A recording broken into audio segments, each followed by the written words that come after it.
공화당 전당대회 마지막 날인 오늘 도널드 트럼프 전 대통령의 세 번째 정식 대권 도전의 후보 수락 연설에 관심이 집중됐습니다. 서머셋 카운티의 한인 남성이 4년간 일했던 회사에서 120만 달러 이상을 횡령한 혐의로 기소됐습니다. 부산의 대형 어학원에서 미국인 강사 A씨가 수업 중 5세 여아를 성추행한 혐의로 재판에 넘겨졌습니다. 임시 체류 신분 부여 정책이 다음 달부터 시행됩니다. 에어프레미아 항공 여객기에 탑승한 한인 여성 승객이 기내에서 의식을 잃고 일본 도쿄의 병원으로 급히 이송됐으나 사망하는 사건이 발생했습니다. 영화 티켓 예매 회사 판당고의 창립자 제임스 마이클 클라인이 맨해튼 호텔 20층에서 떨어져 사망했습니다. 뉴욕시 경찰이 브롱스에서 발생한 가정폭력 사건에 대응해 현장에 출동했다가 경찰 지시에 불응하던 20대 남성의 팔을 총으로 쏘며 제압하는 사건이 발생했습니다. 플러싱의 어린이집에서 한 남성이 3세 여아를 납치 시도했다는 신고가 접수됐는데 수사 결과 아이를 데리러 온 아이의 할아버지였습니다.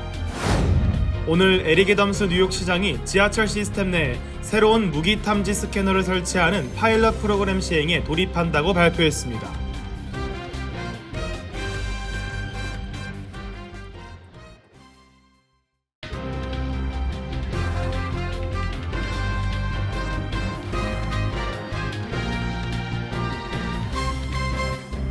여러분 안녕하십니까? KBTV 뉴스9 이창환입니다. 공화당 전당대회 마지막 날입니다. 도널드 트럼프 전 대통령의 세 번째 정식 대권 도전의 후보 수락 연설에 관심이 집중됐습니다. 마침 조 바이든 대통령이 때 아닌 코로나19로 격리된 상황에서 트럼프 전 대통령은 총기 피격 이후 자신의 건재를 계속 과시하며 모멘텀을 이어갈 것으로 보입니다. 기러민 기자입니다. 도널드 트럼프 전 대통령의 2016년과 2020년에 이어 세 번째 정식 대권 후보 수락 연설에 관심이 집중됐습니다. 트럼프 전 대통령은 올해 경선 기간 론 디센티스 플로리다 주지사와 니키 헤일리 전 유엔 대사를 압도적으로 누르며 일찌감치 후보직을 확정했습니다. 2016년과 2020년 후보 수락 당시 트럼프 전 대통령은 경쟁자였던 힐러리 클린턴 전 국무장관과 조 바이든 현 대통령 공세에 시간을 쏟았습니다. 2020년 연설에서는 무려 70분에 걸쳐 바이든 대통령을 사회주의의 트로이 목마, 메이드 인 차이나 어젠다라고 비난했습니다. 그러나 이번 후보 수락 연설의 경우 기존과는 다르다는 분석입니다. 지난 13일 펜실베니아에서 벌어진 총격 피격 사건 이후 트럼프 전 대통령이 연설 전면 수정을 예고한 바 있습니다. 그는 국가적 단합을 촉구하는 쪽으로 연설 초점을 바꾼 것으로 알려졌습니다. 이와 함께 자신 슬로건이자 이번 전당대회를 아우르는 주제인 미국을 다시 위대하게, 미국 우선주의를 다양한 분야에서 주장하기도 했습니다. 앞선 사흘의 전당대회 기간 트럼프 전 대통령의 아들, 손녀, 며느리 등이 연단에 올랐습니다. 전당대회 3일차에서 도널드 트럼프 주니어는 연설에서 피격 당시 사진을 무대에 띄우고 우연은 믿지 않지만 신의 계획은 믿는다라고 말한 바 있습니다.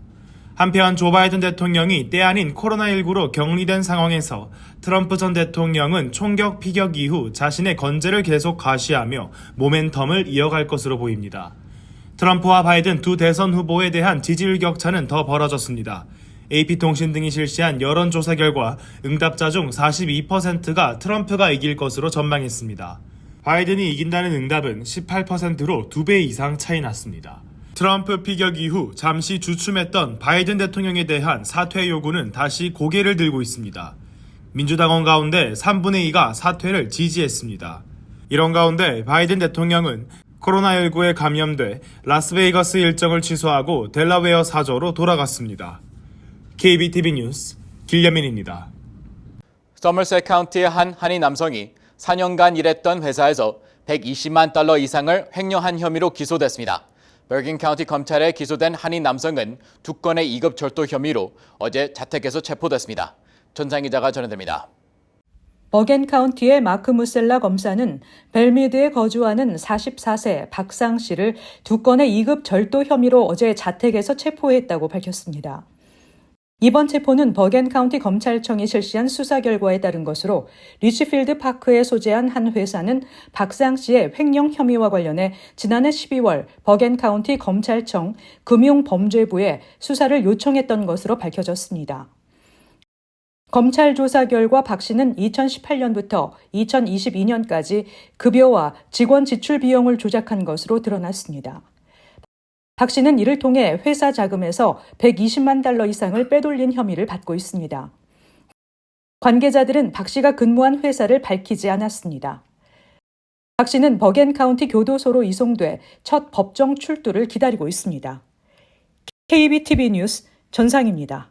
부산의 대형 어학원에서 미국인 강사 A씨가 수업 중 5세 여아를 성추행한 혐의로 재판에 넘겨졌습니다. 그는 범행 당일 소주 7병을 마신 상태에서 수업한 것으로 밝혀졌습니다. 부산교육청은 외국인 강사를 채용한 부산의 525개 학원을 대상으로 외국인 강사 범죄 전력 조회 등 전수 조사를 시작했습니다. 전장 기자가 전해드립니다. 부산지법 형사 7부 심리로 열린 재판에서 성폭력 범죄 특별법 위반, 출입국 관리법 위반 혐의를 받은 30대 A씨는 사건 당일 통틀어 7병의 소주를 마셨다고 진술했습니다. A씨는 술에 취한 채 부산 동래구 한 어학원에서 수업을 진행하던 중 5세 여자아이에게 다가가 신체를 접촉하는 등 여러 차례에 걸쳐 강제 추행한 것으로 알려졌습니다. A씨는 또 올해 3월 관광비자로 한국에 들어가 취업 비자 없이 이 어학원에서 취업한 혐의도 받고 있습니다. 법정에 나온 피해자 측 변호인은 엄벌을 요구하는 탄원서를 제출했다며 검토를 요청했습니다. A씨 변호인은 재판부에 A씨가 혐의를 전부 인정하고 진심으로 반성하고 있다며 피해자 측과의 합의를 타진하기 위해 시간을 달라고 전했습니다. 한편 A씨가 채용했던 어학원은 전국에 60여 개 지점을 둔 대형 프랜차이즈 학원입니다. 부산교육청은 해당 학원은 물론 외국인 강사를 채용한 부산 525개 학원을 대상으로 외국인 강사 범죄 전력 조회 등 전수조사를 시작했습니다. KBTV 뉴스 전상입니다. 조 바이든 대통령이 시민권자와 결혼한 서로미비 배우자와 자녀에게 합법적인 체류 신분을 부여하는 구제 정책을 발표한 가운데 이들에 대한 구제 조치가 다음 달부터 시행됩니다. 이민서비스국은 오는 8월 19일부터 신청 접수가 시작되며 그 전에 신청할 경우 케이스를 거부할 예정이라고 밝혔습니다. 최시우 기자입니다. 바이든 정부가 서류미비 신분의 시민권자 배우자들을 대상으로 한 이른바 임시체류 신분 부여 정책을 시행합니다. 대선을 앞두고 남부 국경을 통한 불법 입국 통제에 나선 조 바이든 대통령이 미국 시민권자와 결혼한 불법 체류자에게 합법적으로 미국에 체류하면서 일할 수 있도록 허용하는 것입니다. 이번에 합법적 체류 신분을 신청하려면 입국 허가나 사면 없이 미국에 체류하고 있으며 2024년 6월 17일 기준으로 최소 10년 이상 미국에 지속적으로 거주했으며 미국 시민과 합법적으로 유효한 결혼을 했고 범죄 경력이 없고 국가 안보에 위협이 되지 않는 인물이면 신청할 수 있다고 전했습니다. 증거 자료로는 결혼증명서, 본인 확인 증명서, 시민권자 증명서, 지난 10년간 미국 거주 기록 등이 필요합니다. 임시체류 신분 부여 PIP는 과거 군인 가족 등을 대상으로 시행됐던 정책으로 적법한 불법 체류자에게 일정 기간 합법적 체류 신분을 부여하고 일할 수 있도록 하는 것입니다. PIP를 받게 되면 불법 체류 때보다 영주권이나 시민권을 받는 것도 더 용이해집니다. 이번 조치가 시행될 경우 시민권자의 배우자와 자녀 등 서류미비 신분 75만에서 80만 명이 직간접적으로 영향을 받을 것으로 추산되며 이 대부분은 라틴계로 보인다고 CNN은 보도했습니다. 바이든 정부의 이번 조치는 바이든 대통령의 핵심적 지지층인 라틴계 민심에 이반 조짐이 드러나는 가운데 나온 것입니다. KBTV 뉴스 최시우입니다. 뉴욕을 출발해 한국으로 향하던 에어프리미어 항공 소속 여객기에 탑승한 한인 여성 승객이 기내에서 의식을 잃고 일본 도쿄의 병원으로 급히 이송됐으나 사망하는 사건이 발생했습니다. 전장 기자가 전해드립니다. 16일 오전 0시 48분 뉴욕에서 승객 272명을 태우고 출발한 에어프리미어 YP-132편이 일본에 접근하던 중 이 항공기 탑승객 40대 여성 A씨가 의식을 잃었습니다. 간호사 자격이 있는 객실 승무원과 간호사 승객 1명이 비상의료용 약물을 투여하고 심폐소생술 등의 응급처치에 나섰지만 A씨의 의식은 돌아오지 않았습니다. 에어프레미아는 항로상 가장 가까운 일본 하네다 공항에 오전 3시 1분쯤 착륙해 A씨를 구급대에 인계했으며 도쿄 한 대학 병원으로 옮겨진 A씨는 결국 숨졌습니다. 에어프레미아 측은 A씨는 항공기 탑승 시 지병 여부를 알리지 않았고 기내에서는 심정지로 이어질 만한 외부적인 요인이 없었다고 밝히면서 승객의 심정지 원인은 아직 확인되지 않았다며 일본 경찰이 정확한 사고 경위를 조사하고 있다고 전했습니다. 사고 여파로 YP-132편은 이날 오전 5시 1분쯤 하네다 공항에서 이륙해 당초 예정보다 2시간 30분가량 지연된 오전 7시 25분 인천공항에 도착했습니다. KBTV 뉴스 전상입니다. 영화 티켓 예매 회사인 팬댕고의 창립자 제임스 마이클 퀸이 맨해튼 호텔 20층에서 떨어져 사망했습니다. 수사 당국은 투신 자살로 보인다며 조사를 계속 진행 중이라고 밝혔습니다. 김러민 기자가 전해드립니다. 영화 티켓 예매 사이트 및 앱을 운영하는 회사 판당고의 창립자 64세 제임스 마이클 클라인이 16일 오전 뉴욕시 맨해튼 미드타운에 위치한 호텔 20층에서 떨어져 사망했습니다. 클라인은 화요일 아침 뉴욕시 맨해튼 145 이스트 50 스트릿에 위치한 킴벌리 호텔에서 투신 자살한 것으로 추정됩니다. 뉴욕시경은 성명을 통해 경관들이 현장에 도착했을 때 호텔 20층에서 뛰어내려 3층에 있는 중정에 떨어져 있는 남성을 발견했습니다. 이후 클라인이 머물던 호텔 방에 남긴 유서를 발견했습니다. 노트에는 미안합니다. 감당할 수 없는 고통의 무게를 어떻게 설명할 수 없습니다. 모두 사랑합니다 라고 적혀 있었습니다.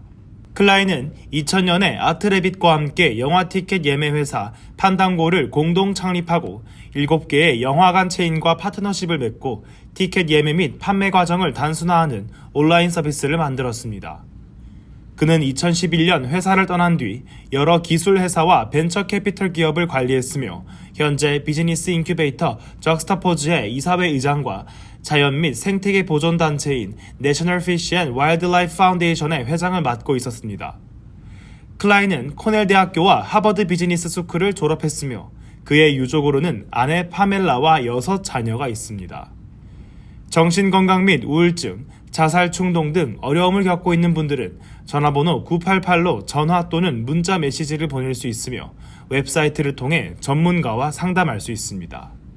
KBTV 뉴스 길려민입니다. 뉴욕시 경찰이 브롱스에서 발생한 가정폭력 사건에 대응해 현장에 출동했다가 벌목용 칼을 들고 경찰 지시에 불응하던 20대 남성의 팔을 총으로 쏘며 제압하는 사건이 발생했습니다. 김러민 기자가 전해드립니다. 어젯밤 뉴욕시 브롱스에서 가정폭력 관련 신고가 접수됐습니다. 이에 현장에 출동한 경찰이 마체테 칼을 들고 있던 20대 남성에게 수차례 무기를 버릴 것을 명령했지만 이에 불응하자 남성의 발을 총으로 쏜 뒤 제압했습니다. 이번 사건은 어젯밤 10시 15분경 브롱스 못헤이븐 3에비뉴에 위치한 아파트 건물 6층에서 발생했습니다. 브롱스 지역 순찰대 소속 벤자민 걸리 사령관은 기자회견을 통해 사건 당시 뉴욕시경이 남성에게 수차례 무기를 내려놓을 것을 명령했지만 20대 남성은 이에 불응했고 결국 경관 한 명이 위험한 상황을 진압하기 위해 테이저건을 쏘았지만 상황 진압에 실패했다고 말했습니다. 이에 경찰관이 9mm의 권총을 발사해 20대 남성의 왼팔을 맞췄다고 밝혔습니다. 총에 맞은 용의자가 그제서야 무기를 내려놓자 경찰관들은 용의자의 팔을 지혈하고 그를 안정된 상태로 링컨 병원으로 급히 이송했습니다. 20대 남성 용의자는 이미 체포된 전과가 있으며 뉴욕시경은 그의 전과 내용과 함께 가정폭력 사건을 조사하고 있습니다. 현장에 출동했던 두 경찰관은 40경찰서 소속으로 이번 사건으로 부상을 입지 않았지만 병원에서 안전 및 건강에 대한 검사를 받고 있습니다. KBTV 뉴스 길려민입니다. 한인 밀집 지역인 플러싱 어린이집에서 한 남성이 3세 여아를 납치 시도했다는 신고가 접수돼 많은 우려를 샀는데요. 당시에는 대낮에 남성이 어린이집에 들어가 아이를 납치하려던 것으로 알려져 범인 검거가 시급한 상황으로 전달되기도 했습니다. 그러나 수사 결과 아이를 데리러 온 것은 아이의 할아버지였으며 그가 어린이집 비상 연락망 기록에 없어 오해로 신고된 것으로 밝혀졌습니다. 전장 기자가 전해드립니다. 어제 오후 5시쯤 플러싱 리비트 스트릿에 있는 어린이집에서 한 남성이 3세 여아를 납치 시도했다는 신고가 접수돼 경찰이 수사에 나선 가운데 이는 오해였던 것으로 밝혀졌습니다. 경찰에 따르면 월요일 납치 시도가 있었다는 신고가 접수됐지만 어린이를 데리러 갔던 남성은 아이의 할아버지였다고 밝히고 언론에 이번 사건은 오해였다고 전했습니다. 경찰에 따르면 평소 아이의 아버지가 픽업을 했었지만 이날 아이의 할아버지가 픽업을 가게 됐고 그는 어린이집 비상연락처에 등록돼 있지 않아 어린이집 직원이 아이를 인도하지 않았고 그가 떠나지 않자 경찰에 신고한 것이라고 밝혔습니다. KBTV 뉴스 전상입니다.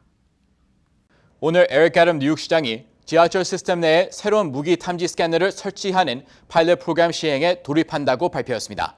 이를 통해 뉴욕시는 총기 범죄를 막아내 지하철 치안을 강화한다는 방침입니다. 최시우 기자입니다. 에릭 애덤스 뉴욕시 시장은 며칠 내로 지하철 시스템에 새로운 무기 탐지 기술이 도입될 것이라고 발표했습니다. 뉴욕시는 대중교통 내 무기 소지를 탐지하기 위해 MTA 내에 기존에 설치되어 있던 카메라 시스템과 함께 사용할 수 있는 기술을 검토해 왔습니다. 뉴욕시는 특히 총기 소지 단속에 집중한다는 방침으로 수일 내로 시작될 이번 파일럿 프로그램은 지난 3월 처음 계획됐으며 이후 처음으로 시행 단계에 돌입하는 것입니다. 뉴욕시는 지하철 총기를 탐지기 설치를 통해 무기 탐지기 설치 이후 정상적인 통근 흐름에 어떤 영향을 미치는지를 가장 중점적으로 모니터링한다는 입장입니다. 아직 어느 역에 시범적으로 무기 탐지 스크리너가 설치될지는 알려지지 않았습니다. 뉴욕시는 시티필드에서 사용되고 있는 것과 동일한 이볼브 테크놀로지의 무기 탐지 시스템을 사용할 것으로 알려졌습니다. 애덤스 시장은 해당 무기 탐지 스캐너에 대해 수천 번의 테스트를 진행했으며 그 결과 해당 탐지기가 성공적으로 뉴욕시 대중교통 치안에 기여할 수 있을 것으로 평가했다고 전했습니다. 이어 탐지 스캐너 성능과 결과에 매우 만족한다고 평가했습니다. 이어 뉴욕 시의회의 법률과 규정을 준수하는 선에서 탐지 스캐너 시스템을 어떻게 언제 도입할 수 있을지 구체적으로 논의할 것이라고 밝혔습니다. 뉴욕시 행정부는 어제 NYPD와 공동으로 발표한 자료를 통해 최근 4주간 뉴욕시 지하철 범죄가 146건 발생하며 작년 같은 기간 기록한 199건에 비해 25% 감소했다고 밝혔습니다. 이번 주 들어 발생한 지하철 범죄는 30건으로 작년 같은 기간 대비 44% 감소한 것으로 드러났습니다. 올해 들어 7월 14일까지 지하철 시스템 내에서 발생한 범죄는 총 1,120건으로 작년 같은 기간 대비 7% 감소한 것으로 집계됐습니다. 무기 탐지 스캐너 설치가 지하철 시스템 안전에 얼마나 효과가 있을지 시민들의 이목이 집중되고 있습니다. KBTV 뉴스 최시우입니다. 한국계인 미셸 박 스틸 연방 하원 의원은 공화당 전당대회와 관련해 1996년부터 8번째 전당대회에 참석했는데 이번 행사는 분위기가 다른 때보다 매우 진지하며 대선 승리에 대한 기대감도 굉장히 높다고 밝혔습니다. 스틸 의원은 대선 전망에 대해 조 바이든 대통령이 그대로 대선에 남는다면 트럼프 전 대통령이 이길 가능성이 크다고 말하면서 일부는 피격 사건으로 트럼프 전 대통령이 대선 승리를 확보했다는 말도 한다고 전했습니다. 스틸 의원은 민주당 대타 후보에 대해 카멜라 해리스 부통령은 바이든 대통령보다 지지도가 낮고 다른 사람들은 대선 캠프 구성부터 시작해야 하기 때문에 민주당이 이기기 힘들다고 밝혔습니다. 영화 패스트 라이브즈로 얼굴을 알린 헐리우드 한인 배우 그레타 리가 제76회 프라임타임 에이미상 시상식 드라마 시리즈 부문 여우조연상 후보에 올랐습니다. 또 북한 주민의 험난한 탈북 과정을 다루어 호평을 받은 다큐멘터리 영화 비욘드 유토피아가 다큐멘터리 영화 제작 부문 후보에 올랐습니다. 미국에서 한국 정부를 위해 활동한 혐의로 연방 검찰에 기소된 한반도 전문가 수미 테리는 이 다큐멘터리의 공동 제작자 중 한 명으로 다른 3명의 프로듀서들과 함께 후보 명단에 이름을 올렸습니다. 리얼리티 경연 프로그램 진행자 부문에서는 미국으로 입양돼 요리사로 성공한 한국계 크리스틴 키씨가 후보로 지명됐고, 아이언맨으로 유명한 로버트 다우니 주니어는 박찬욱 감독이 연출한 드라마 동조자로 나무조연상 후보에 올랐습니다. 뉴욕시에서 테러 공격 모의로 인터폴에 수배됐던 미하일 치크비슈빌리가 몰도바에서 검거됐습니다. 법무부 발표와 뉴욕 동부지법에 제출됐던 당국의 고소장에 따르면 용의자는 브루클린에서 새해 전야 유대인 학교 등을 시작으로 독극물을 시 전역에 유포하려 했습니다. 특히 소수계와 유대인 어린이를 대상으로 하기 위해 산타복을 입은 것을 모의했습니다. 소장에 따르면 그는 미시카, 마이클, 커맨드 등의 이름으로 활동했고, 매니악 머더컬트로 불린 러시아, 우크라이나의 국경에 기반을 둔 증오단체 리더입니다. 그는 조지아 국적을 갖고 있으며 폭력 사주와 폭탄 제조법 공유, 위협물 전송 등 혐의를 받고 있으며 각각 최대 20년형, 5년형 등이 선고될 것으로 예상됩니다. 노동부는 최소 2주 이상 실업수당을 신청한 계속 실업수당 청구 건수가 6월 30일부터 7월 6일 주간 186만 7천 건으로 직전 주보다 2만 건 늘었다고 밝혔습니다. 이는 약 2년 7개월 만에 가장 높은 수준입니다. 계속 실업수당 청구는 지난 4월 하순 이후 상승 흐름을 보이고 있습니다. 계속 실업수당 청구의 증가는 실업 후 새 일자리를 바로 찾지 못하는 사람들이 늘고 있음을 의미합니다. 연방준비제도는 기준금리 인하에 앞서 인플레이션 둔화세 지속에 대한 확신이 필요하고, 그러기 위해서는 노동시장 과열 완화가 선행돼야 한다는 입장을 강조해왔습니다. 조 바이든 대통령이 12억 달러 규모의 추가 학자금 탕감을 발표했습니다. 이에 따라 탕감 승인을 받은 3만 5천 명의 대출자는 교사, 간호사, 법 집행 공무원, 응급구조대원 등 지역사회를 위해 평생을 헌신한 공공서비스 종사자들입니다. 다양한 부채 탕감 조치 혜택을 받은 전체 미국인 수는 476만 명으로 늘어났으며, 이번 조치로 인해 1인당 평균 혜택 금액은 3만 5천 달러 이상입니다. 바이든 대통령은 지난 5월에도 대출자 16만 명을 상대로 77억 달러 규모의 학자금 대출을 탕감한 바 있습니다. 커뮤니티 브리핑을 전해드립니다.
이어서 환율과 증시 전해드립니다.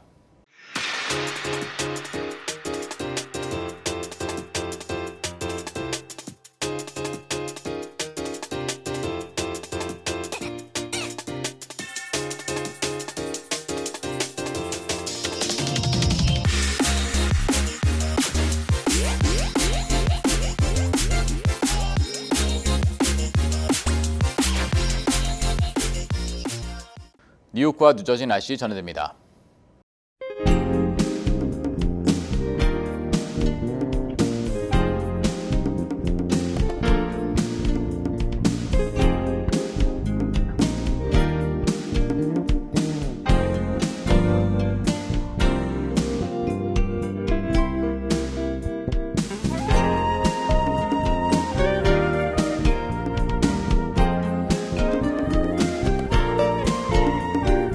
오늘 뉴스 마칩니다. 시청해주셔서 감사합니다. 편안한 밤 보내시기 바랍니다.